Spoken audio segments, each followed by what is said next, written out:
Mateus capítulo 28, a partir do versículo 18 até o 20. Assim diz a palavra do Senhor. E chegando-se Jesus, falou-lhes dizendo: É-me dado todo o poder no céu e na terra. Portanto, ide e ensinai todas as nações, batizando-os em nome do Pai, do Filho e do Espírito Santo, ensinando-os a guardar todas as coisas que eu vos tenho mandado. E eis que eu estou convosco todos os dias, até a consumação dos séculos. Amém. Vamos orar, irmãos, agradecendo ao Senhor. Senhor, nosso Deus, nosso Pai, te louvamos e te bendizemos, Senhor. Te agradecemos a tua santa palavra. Te agradecemos por este dia que o Senhor separou e preparou para cada um de nós. Muito obrigado por cada irmão que já chegou até aqui, por cada irmão que já está online em casa também assistindo o culto. Te pedimos por aqueles que estão fracos, Senhor, que não têm forças de chegar até aqui, que o Senhor possa levantá-los e trazê-los até a escola bíblica dominical, até a tua casa, Pai, para buscar a tua presença e viver em comunhão com os irmãos também no santo templo, Senhor. Queremos te pedir que o Senhor fale aos nossos corações, que teu Espírito Santo venha direcionar todas as coisas. Queremos te agradecer por todas as coisas que o Senhor já tem nos feito, Pai. É isso que nós te pedimos e te agradecemos em nome de Jesus. Amém. Nós, da última vez que tivemos a oportunidade de trazer a palavra, também meditamos nesse texto, também falamos acerca da grande comissão, e eu queria novamente trazer esse texto, mas refletir, trazer outro entendimento também, trazer outra visão. E, irmãos, nós olhamos para o mundo atual, olhamos para as coisas que têm acontecido, olhamos os noticiários e vemos tanta coisa terrível que tem acontecido. Vemos violência, desemprego, vemos o governo, a corrupção que existe na política. Isso nos revolta, isso nos causa dor, isso nos causa raiva também, né? Nós ficamos muito decepcionados, muito aflitos e preocupados com aquilo que temos visto ser noticiado, com aquilo que temos visto acontecer no mundo. E muitas vezes nós nos perguntamos: Senhor, por que tudo isso, né? Tem gente que se pergunta, e também quem não conhece o Senhor faz essa pergunta: como pode haver um Deus se existe tanta coisa ruim acontecendo? Como é que pode um Deus ser bom se tem crianças padecendo, se tem crianças sofrendo, crianças sendo jogadas pelas mães? A gente vê recém-nascidos sendo jogados no lixo, uma coisa tão terrível assim. Mas esse problema, irmãos, isso tudo que está acontecendo é um problema muito antigo. Desde que o pecado entrou no mundo, o mundo ficou horrível nesse sentido. Desde que o pecado entrou no mundo e manchou o homem, manchou a natureza, muita coisa, tudo, todas as possibilidades de fazer um bem, elas foram tiradas. O homem por si só, ele não consegue fazer isso, ele não tem mais essa capacidade. Se a gente parar e meditar em Gênesis 3, a gente vai ver quando o homem e a mulher que estão ali desobedecem à ordem que o Criador deles deu, o mundo é manchado completamente. Aquilo ali que aconteceu em Gênesis 3, aquele momento onde o pecado entrou no mundo, ele trouxe várias consequências. E o que acontece hoje é reflexo daquele dia lá. Desde aquele dia, quando todo o homem foi separado de Deus, que essa foi a pior coisa que podia ter acontecido, que aconteceu. Que foi o homem se separar de Deus, do seu Criador, dele não ter mais acesso ao seu Criador. E desde esse dia, a partir desse dia, até quem passou a nascer, já nasceu pecador. Já nasceu com a natureza ruim, já nasceu com a predisposição de fazer tudo ruim. A criança que nasce, ela já nasce pecadora. E aí a gente pensa: poxa, tão bonitinha, tão lindinha assim, mas pecadora, carente de Deus, carente de um Salvador. E isso tudo, irmãos, é muito terrível, é muito difícil, mas foi a realidade, e é a realidade que nós vivemos hoje. Só que Deus, ele já tinha um plano. Ele já tinha Jesus Cristo em mente, ele já tinha o Filho dele pensado em vir ao mundo, em morrer, em morte de cruz, em ressuscitar, em morrer por nós, em fazer tudo isso. E desde o Antigo Testamento nós vamos ver, vamos presenciar Deus se revelando, indo atrás do homem, mostrando-se ao homem, porque quando o homem peca, quem vai atrás do homem é Deus, o homem se esconde. E é isso também uma das coisas que o pecado faz com a gente se esconde. O pecado faz com que o homem se esconda, que ele seja covarde, que ele minta. E Deus, ele vai ao encontro desse homem. E do Antigo Testamento até o Novo Testamento, nós vamos ver isso, Deus indo em busca do homem. Não somos nós que nos achegamos a Deus, é Deus que se achega a nós, é Deus que abre os nossos olhos, através do seu Espírito Santo que nos convence do pecado, da justiça e do juízo. E quando tudo isso aconteceu ali, quando todo esse mal, quando o pecado entrou no mundo, quando tudo foi perdido, não tinha mais salvação. O homem passou a viver para si mesmo e passou a viver em rebelião contra Deus. Mas desde ali, nós vamos ver Deus separando um povo para si, o povo de Israel. E Deus providenciando alguém. Deus providenciando alguém que mostrava que viria outra pessoa, que seria Jesus. Em todo o Antigo Testamento, nós vamos ver isso. Deus se revelando ao povo, Deus separando o povo, fazendo maravilhas diante do povo. E a gente também vai ver que todas as vezes que Deus opera maravilhas, Ele diz para Israel que guarde isso, grave isso na sua memória, escreva isso, diga isso para as gerações futuras, ou seja, que seus filhos também saibam, que as outras gerações saibam disso. Ou seja, faça o meu nome conhecido, faça a minha glória conhecida, os meus feitos conhecidos. E em memorial não só para a geração futura, mas que as outras nações também vejam quanto Deus é gracioso. Israel foi o povo separado para anunciar a glória de Deus. E Deus tinha mostrado ali, Deus mostrava ali que viria alguém, que seria Jesus. E todo o Antigo Testamento vai ter profecias mostrando isso, que viria alguém. E quando esse alguém chegasse, não seria mais necessário nenhum outro sacrifício. Porque nele ia se cumprir todo o sacrifício, tudo que era necessário para que o homem voltasse a se reconciliar com Deus, seria feito ali em Jesus. E depois que a gente vê, quando Jesus habita entre nós, né, se faz carne e habita entre nós, isso já no Novo Testamento, nós vamos ver isso em Mateus, vamos ver isso em Marcos, vamos ver isso em Lucas, em João, nós vamos ver a vida, o ministério de Jesus, aquilo que Jesus fez quando ele encarna e habita entre nós, com o propósito de morrer na cruz para nos salvar, com o propósito de cumprir aquilo que o Pai havia designado para ele. E quando isso acontece, Jesus passa a habitar aqui na terra, ele passa a andar com homens, ele passa a chamar pessoas, ele passa a fazer prodígios e maravilhas, operar milagres por onde ele passa. Desde que a sua infância, ele faz coisas extraordinárias e ele chama homens para si, ele chama homens para segui-lo, ele chama homens para ir até ele e renunciar a si mesmo, tomar a sua cruz.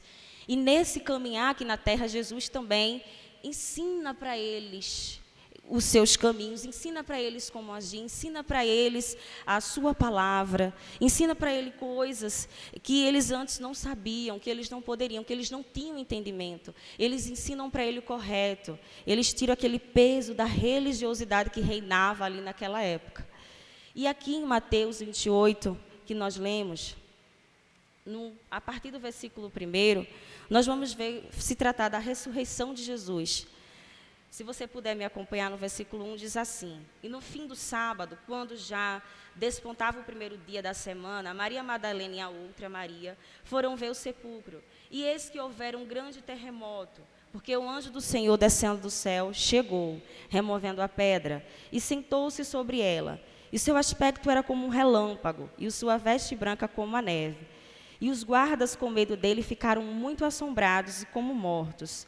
Mas o anjo, respondendo, disse às mulheres: Não tenhas medo, pois eu sei que buscai a Jesus que foi crucificado. Ele não está aqui, porque já ressuscitou, como tinha dito. Vinde e vede o lugar onde o Senhor jazia. E depois, imediatamente, dizei aos seus discípulos que já ressuscitou dos mortos. E eis que ele vai adiante de vós para a Galileia, ali o vereis. Eis que eu vou-lo tenho dito. E saindo elas pressurosamente do sepulcro, com temor e grande alegria, correram a anunciá-lo aos seus discípulos. E indo elas, eis que Jesus lhes sai ao encontro, dizendo: Eu vos saúdo. E elas, chegando, abraçaram seus pés e o adoraram. Então Jesus disse-lhes: Não temais. ide dizer a meus irmãos que vão a Galileia, e lá me verão. Então, Jesus, ele veio até a terra, ele veio cumprir o propósito que o Pai tinha dado, ele veio salvar o homem, ele veio morrer pelo homem, e ele ensinou a todos aqueles que estavam ali perto dele e aqueles que ele chamou. Em especial, a gente vai lembrar dos 12 discípulos que ele chama, que ele vai até um e traz, e ele ensina a eles. E ele vem cumprir aquilo que já tinha sido dito antes. Mas depois, quando está chegando no final, quando Jesus já morre e ele ressuscita, ele volta para dar uma ordem a esses discípulos, a essas pessoas que ele acompanhou, que ele treinou, que ele capacitou. E é justamente no versículo 18 que a gente leu, que diz: e chegando-se Jesus, falou-lhes dizendo, é-me dado todo o poder no céu e na terra. Jesus, quando ele veio aqui para a terra, ele não deixou de ser Deus. A gente vai ver em João 1,3 que todas as coisas foram feitas por intermédio dele, e sem ele nada do que foi feito se fez. Em João 13,3 diz que Jesus sabia que o Pai havia colocado todas as coisas debaixo do seu poder e que viera de Deus e estava voltando para Deus. Ou seja, quando Jesus veio para cá, ele ainda era Deus e ele ainda era o Criador, e ele tinha essa consciência, ele sabia que Deus tinha colocado todo o poder debaixo dos pés dele, ele tinha todo o poder, ele tinha toda a autoridade. A essência do Pai ainda estava nele quando ele veio para cá. Mas aí, algo muito interessante, e aqui já nos chama a atenção, e aqui já nos traz uma aplicação para a nossa maneira de viver o que Deus está nos chamando, o chamado de Deus para a nossa vida. Que é mesmo ele sendo Deus, ele não usurpou ser igual a Deus. Filipenses 2 vai dizer isso, que ele abdicou de agir com aquilo que ele era, para cumprir aquilo que o Pai tinha lhe dito. Filipenses 2,5 diz, tende vós o mesmo sentimento que houve em Cristo Jesus, pois ele, subsistendo em forma de Deus, não julgou como usurpação ser igual a Deus. Antes, a si mesmo se esvaziou, assumindo a forma de servo, tornando-se em semelhança de homens e reconhecido em figura humana. Ou seja, Jesus, ele ainda era Deus, ele tinha toda a autoridade já antes, mas ele abdicou dessa autoridade para cumprir o propósito de Deus. Quando ele chega aqui diante dos seus discípulos e vai falar a eles, olha, é-me dado toda a autoridade. Ele tinha cumprido tudo e agora ele estava voltando a agir com esse poder plenamente, digamos assim. Não que ele deixou de ter esse poder, mas ele tinha abdicado desse poder para cumprir o propósito do Pai. E agora ele diz, é-me dado toda a autoridade nos céus e na terra. E aí no versículo 19 ele diz, portanto, ide, ensinai todas as nações, batizando-as em nome do Pai, do Filho e do Espírito Santo. Ele tem toda a autoridade. Diante dessa autoridade ele diz, portanto, vá a todo mundo.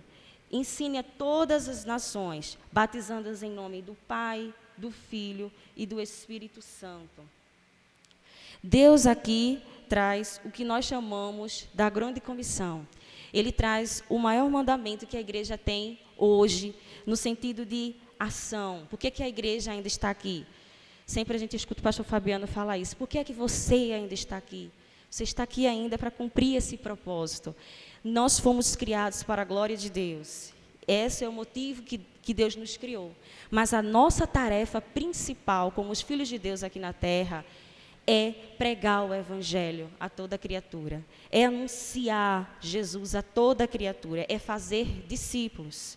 Então, a primeira coisa que a gente precisa ter em mente, a primeira coisa que deve confortar o nosso coração, é saber que aquele que nos comissionou tem toda a autoridade.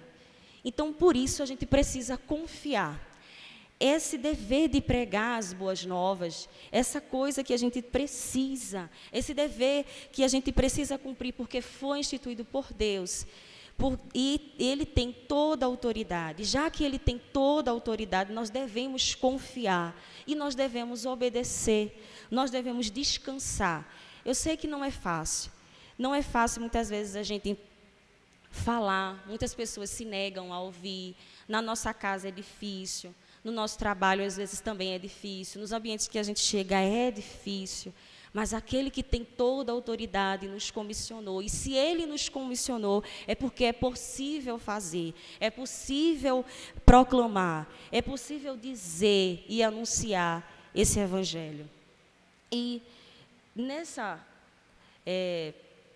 na própria palavra de Deus, não só em Mateus, mas em Marcos, em Lucas, nós vemos que Jesus, Ele nos dá também essa comissão. Ele também, através desses homens, eles mostram qual é a mensagem a ser pregada, o que a gente precisa fazer. Então, a grande comissão é uma ordem imperativa de Deus. Quando Ele diz, portanto, vão, portanto, ide. Ele não diz aqui, eu gostaria que vocês fossem. Ele não diz assim, se vocês quiserem ir. Ele diz, vão, ide. É no imperativo. Então, a grande comissão, o pregar o Evangelho, o anunciar o Evangelho, não é uma opção, não é um desejo.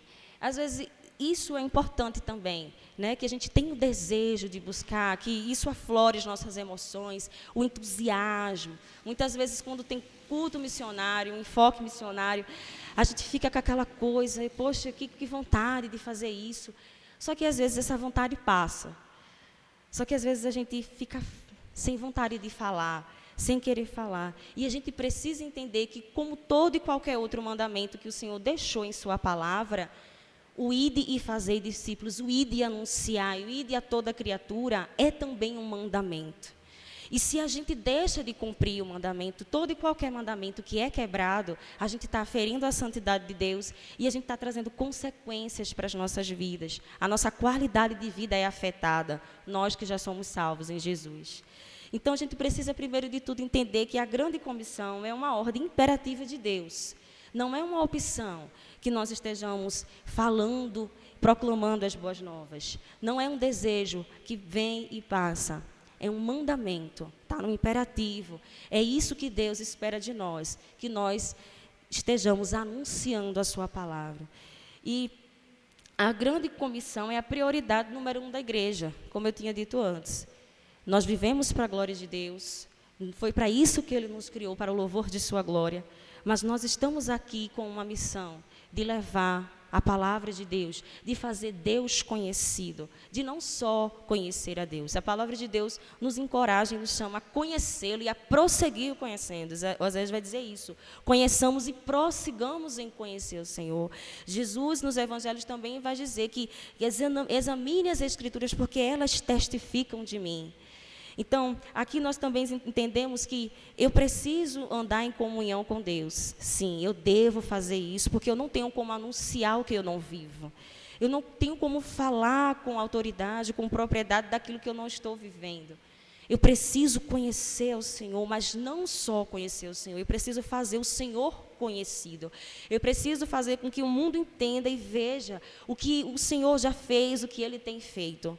E isso a gente sabe que é de várias maneiras, porque nós falamos de Jesus e anunciamos Jesus com o nosso modo de viver, com o nosso testemunho, que é muito importante. Mas nós sabemos que a palavra de Deus, que a fé, ela vem pelo ouvir. Então, não só o meu testemunho, eu preciso falar, eu preciso anunciar, eu preciso verbalizar, eu preciso proclamar aquilo que eu tenho aprendido na palavra do Senhor. Então, dentro disso tudo, o que é que a gente pode observar? Aqui em Mateus 28, do versículo 18 e 19, né, que ele diz que Jesus chega até ele, diz que o poder é dado, ele diz, portanto, ide, ensinai todas as nações, batizando-as em nome do Pai, do Filho e do Espírito Santo, ensinando-as a guardar todas as coisas que eu vos tenho mandado. Então, o nosso objetivo, o objetivo dessa grande comissão é fazer discípulos. É não só falar, é não só anunciar Jesus, mas fazer discípulos, ensinar a eles a guardar todas as coisas. E que todas as coisas é essas? O que Deus tem ensinado, né? O que você tem aprendido, transmita isso, ensine isso, faça discípulos. O objetivo dessa grande comissão, o nosso objetivo é fazer discípulos, é anunciar Jesus, ensinar os ensinos de Jesus. Os discípulos parecem com o seu discipulador, não é verdade? Aquele que e segue a Jesus, aquele que segue o cristianismo, aquele que diz que ama o Senhor, aquele que diz que nasceu de novo, ele deve viver como Deus ensina que ele vive, como a palavra ensina que ele vive.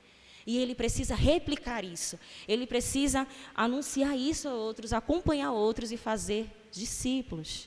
E esse objetivo, e qual é a urgência? Nós temos também uma urgência, temos o objetivo de fazer discípulos, e a nossa urgência, vamos ver lá em Marcos 16, peço que, por favor, me acompanhe nessa leitura, Marcos 16 e o versículo 15.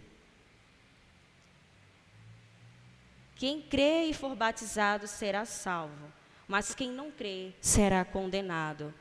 Por que há essa urgência em pregar o Evangelho? Por que há essa urgência em fazer discípulos e obedecer ao chamado da grande comissão? Porque aquele que não crê já está condenado. Ou seja, aquele que não conhece a Jesus, aquele que não segue a Jesus, que não é discípulo de Jesus, ele já está condenado ao inferno. Se ele partir daqui sem confessar Jesus, sem conhecer o Senhor, ele vai para o inferno. Ou seja, nós estamos diante de um monte de gente condenada. Nós estamos diante de pessoas que estão andando e caminhando para o inferno. E isso é urgente. E isso é sério. Muitas vezes a gente sente mais e pena mais quando é alguém que a gente ama, que a gente conhece. E imagine aquela pessoa da sua família que ainda não conhece o Senhor, você ter isso em mente, ter essa consciência de que aquela pessoa está caminhando para o inferno. Isso é muito difícil, isso é muito terrível. E é por isso que é tão urgente que eu e você nos despertemos para obedecer à grande comissão, para fazer discípulos, porque as pessoas estão caminhando para o inferno. Então, essa urgência deve trazer ao nosso coração temor, deve trazer ao nosso coração um senso de responsabilidade e deve trazer ao nosso coração uma motivação também de pregar esse evangelho. Em Lucas 24, peço que você também abra comigo, Lucas 24, a partir do 46 diz assim: e disse-lhes, assim está escrito, e assim convinha que o Cristo padecesse e ao terceiro dia ressuscitasse dos mortos, e em seu nome se pregasse o arrependimento e a remissão dos pecados em todas as nações, começando por Jerusalém. E dessas coisas sois vós testemunhas. E aqui em Lucas, nós vemos a mensagem que precisa ser pregada. Qual é a mensagem que precisa ser pregada? O arrependimento e a remissão dos pecados. O homem precisa se arrepender. Quando João Batista chegou aqui, ele dizia: arrependei-vos, pois já é chegado, né? Então, a mensagem que nós devemos trazer para o mundo é a mensagem de arrependimento. A mensagem que devemos trazer para o mundo é aquilo que a gente estava falando aqui no início. Quando o pecado entrou no mundo, tudo se tornou difícil. A pior coisa que poderia acontecer, aconteceu. A criatura foi separada do Criador, porque o pecado fez barreira. E a palavra diz isso, que o que faz, não que os ouvidos de Deus, as mãos de Deus sejam distantes, mas o pecado faz separação entre Deus e o homem. Então, esse homem, hoje ele vive para si, e é isso que nós vemos. Vivendo para si, vivendo para suas vontades, até para suas dores, irmãos. Eu sei que isso é um pouco forte de se dizer, e a gente não está aqui tirando o fato de que existem, sim, doenças, que depressão ela existe, que é certo, que existem coisas que precisam ser tratadas, e Deus deixou profissionais para tratar disso. Mas, às vezes, até a tristeza é uma barreira para que a gente faça a vontade de Deus. Porque a gente se coloca ali dentro daquela tristeza, e a gente começa a olhar só a tristeza, e a gente começa a viver para a tristeza. Ai, poxa, está difícil demais. Mas a gente precisa entender, irmãos, que nós somos agraciados. Nós já temos tudo em Cristo Jesus. Tudo nós já temos. E tudo que a gente tem não é porque a gente merece, é porque Ele quis nos dar. É porque Ele é gracioso, é porque Ele é misericordioso e nos deu. Então, o pecado, a tristeza até, o dia a dia, as coisas que vêm, que sobrevêm a nós, isso tudo nos afasta do olhar para aquilo que é mais importante, para aquilo que é nosso dever. E essa mensagem de arrependimento precisa ser anunciada. Dos seus atos maus, dos atos maus que os políticos cometem, que o homem mau comete, que o ímpio comete. Mas esse problema é muito mais intenso. Não é só porque um assassino matou alguém. Dentro do coração dele já tinha começado esse assassinato há muito tempo. Dentro do coração dele já havia uma rebelião lá. Dentro do coração dele já existia algo. Ele já vive contra Deus. Ele idolatra a si mesmo. Ele idolatra outras coisas. Deus não é o centro da vida dele. Então, o problema maior do homem é a ausência de Deus, esse distanciamento de Deus. E ele está perdido. E muitas vezes esse homem ele procura se salvar. É por isso que todas as religiões vão ver que eles procuram Deus, procuram alguma coisa para satisfazer aquele vazio existencial, para dar sentido à sua vida. Mas a palavra do Senhor nos diz que Ele colocou a eternidade dEle em nossos corações. Então esse homem, enquanto ele se desviar de Deus, enquanto ele buscar em coisas que não é Deus, ele vai estar perdido e vai estar morrendo aos poucos. Tanto pelo que ele faz, que faz com que ele se autodestrua, quanto pelo fato de que nele ele não tem como se salvar. Só quem pode salvar é Jesus. Então, esse homem, ele é carente de Jesus, ele precisa se arrepender de estar vivendo essa vida de desobediência a Deus, de rebelião contra Deus, dessa vida de fazer tudo ao contrário. Porque só existem dois caminhos. Se eu não adoro a Deus, eu adoro ao mundo.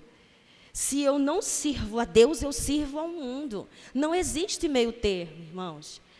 Essa palavra é uma palavra séria e uma coisa que precisa ser colocada em nossos corações. A gente precisa refletir sobre isso e trazer à memória, porque o nosso coração é muito fácil de se desviar, de se atentar, de buscar outras coisas, de estar em rebelião contra Deus. É claro que nós não vamos perder a nossa salvação. Se somos salvos em Cristo Jesus, nós não vamos perder a nossa salvação. Mas a nossa qualidade de vida, como diz sempre aqui o pastor Fabiano, ela é afetada e a gente começa a viver longe daquilo que Deus quer.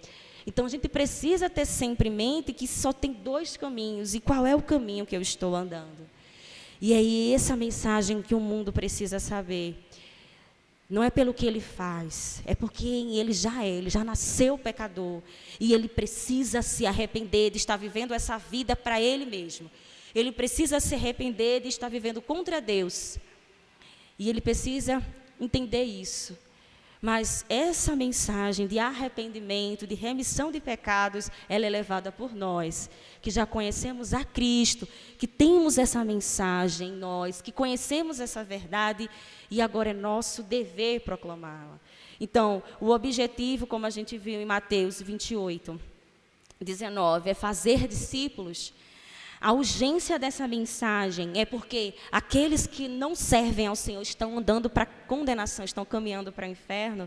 A mensagem que a gente tem que pregar é essa mensagem de arrependimento, que é essa mensagem que deve ser pregada. E o modelo? João capítulo 20 e o versículo 21.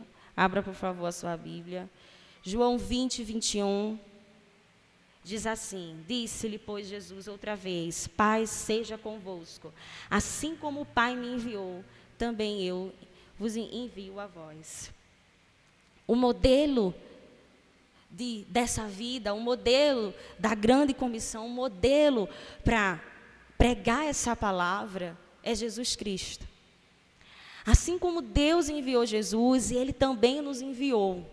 E assim como todas as outras coisas que a gente precisa seguir de Jesus, a missão de levar o Evangelho, a missão de levar a palavra de arrependimento, a missão de fazer discípulos, deve seguir o modelo de Jesus. Deve seguir aquilo de Jesus. E lembrando o texto de Filipenses 2:5, a gente vai ver que Deus, Ele se sacrifica, que Ele renuncia a si mesmo, Ele renuncia aquilo que Ele tem direito de fazer, para obedecer à ordem do Pai. E esse deve ser o nosso modelo. Essa deve ser a nossa maneira de levar essa mensagem. Abdicando daquilo que a gente tem, daquilo que a gente é. Nos humilhando diante do Senhor, sendo humildes como o Senhor foi. E levando essa mensagem. Nós não temos o poder de Deus. Para isso, a mensagem tem o poder de Deus. Temos a autoridade de Deus. Mas o poder não está em mim, que estou aqui anunciando a palavra. O poder está nessa palavra que eu estou proclamando, que eu estou falando. Então, o poder que ela tem, ela vem de Deus. Não é sobre mim. Eu não tenho o poder de salvar ninguém. Eu não sou o Espírito Santo. O Espírito Santo convence o homem do pecado, da justiça e do juízo. O meu dever é anunciar. O meu dever é plantar essa semente. O nosso dever é esse, falar, proclamar. E Deus é que faz todas as coisas. Paulo vai dizer isso, eu plantei, Apolo regou, e quem vai dar o crescimento é o Senhor. Então, nós precisamos ter isso em mente. Nós não somos Deus, nós não somos Jesus, nós não vamos salvar. A gente precisa ficar no nosso lugar. É Ele quem vai fazer todas as coisas. Mas não vamos nos cansar de anunciar essa palavra. A natureza nossa é de testemunha. Atos 1:8 vai dizer isso, né? Que ele vai revestir ali do poder, o Espírito Santo é derramado, e ele vai dar poder para ser testemunha em Jerusalém, em Samaria, até os confins da terra. Nós somos testemunhas. E nós precisamos viver de acordo com isso. Testemunhando no nosso modo de ser, no nosso modo de viver, mas também proclamando, seguindo o modelo de Jesus. Então, irmãos, aplicando essa reflexão para a nossa vida, como eu tinha dito antes, aquele que nos comissionou tem toda a autoridade, portanto, devemos confiar. Justamente porque não está em nós esse poder, mas nele. Justamente porque Ele que é o Criador dos céus e da terra, porque Ele que é todo-poderoso, Ele que nos chamou, nos separou, porque Ele que tem toda a autoridade e nos deu essa ordem, nós devemos confiar e obedecer essa ordem. Na palavra de Deus, temos o objetivo, que é fazer discípulos, a urgência, que é porque o mundo está caminhando para o inferno, a mensagem, que é a mensagem de arrependimento, e o modelo, que é Jesus Cristo. Na palavra de Deus, nós temos tudo o que nós precisamos para nos munir e proclamar esse evangelho. A grande comissão, ela é um imperativo, ela é um mandamento. Nós não podemos nos omitir, não é uma opção, não é eu quero ou não querer, é um mandamento. E se a gente se omite, a gente também peca, a gente também quebra esse mandamento. Já que a grande comissão é uma ordem, ela precisa ser atendida, ela precisa ser obedecida. E uma coisa que é muito importante, que é o que conforta os nossos corações. Vamos voltar lá para Mateus 28.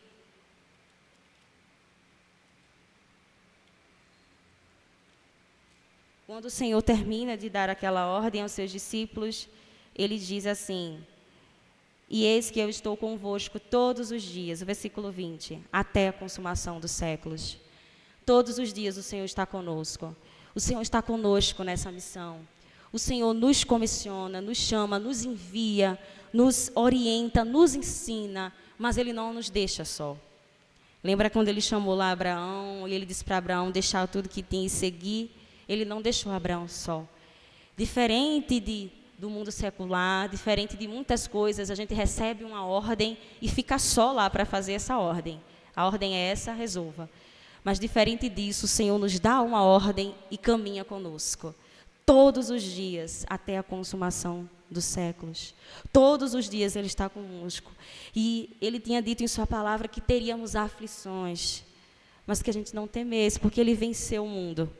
Então, dentro dessa grande comissão, dentro desse objetivo, desse mandamento, na medida que a gente vai tentando fazer discípulos, tentando anunciar, vai vir aflições, vai vir tristezas, porque a gente vai falar e muitas pessoas não vão querer ouvir. E isso vai nos angustiar. Mas todos os dias Deus está conosco, até a consumação dos séculos. E a presença dEle é o mais importante para que a gente consiga fazer isso. Sem Ele a gente não pode fazer. Não é nada que a gente tem que não foi Ele que deu, como o pastor já disse aqui. Não tem que permanecer nele para que a gente possa dar fruto. Mas o mais importante que a gente não pode perder de vista é que o nosso relacionamento com Deus já foi reconciliado. E nós precisamos viver lado a lado com o Senhor, caminhando com o Senhor. Caminhando com o Senhor vai ser mais fácil de obedecer o mandamento dEle. Caminhando com o Senhor vai nos dar toda a força necessária. Naquele dia que a gente levantar e dizer, hoje eu não queria, mas o Senhor vai nos ajudar com isso. Deus está conosco, irmãos, na missão. Ele é o Deus da missão. E Ele enviou Jesus. Jesus nos enviou. E Ele continua conosco. Não é impossível. É difícil muitas vezes. Mas confiemos que o Senhor está conosco. E Ele nos dá toda a força necessária para obedecer a sua vontade. Amém? Que o Senhor nos abençoe, irmãos. Eu agradeço a oportunidade. Pai, nós exaltamos o Teu nome pela Tua palavra, agradecemos porque o Senhor concedeu-nos a oportunidade dessa primeira parte da Escola Bíblica Dominical no culto e também na exposição da mensagem aos nossos corações, que possamos mais uma vez estar atento ao desafio do Senhor, ao compromisso que nós temos como cristão, como homens e mulheres resgatados das trevas para a luz. Muito obrigado por tudo que ouvimos essa manhã, em nome de Jesus. Amém. Estamos encerrando essa primeira parte.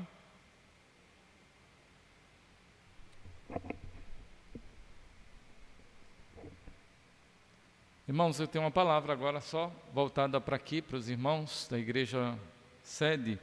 É rápida, mas é uma palavra que eu preciso passar para os irmãos. Nós teríamos uma reunião programada para o próximo domingo com os professores de escola bíblica. Isso aqui é só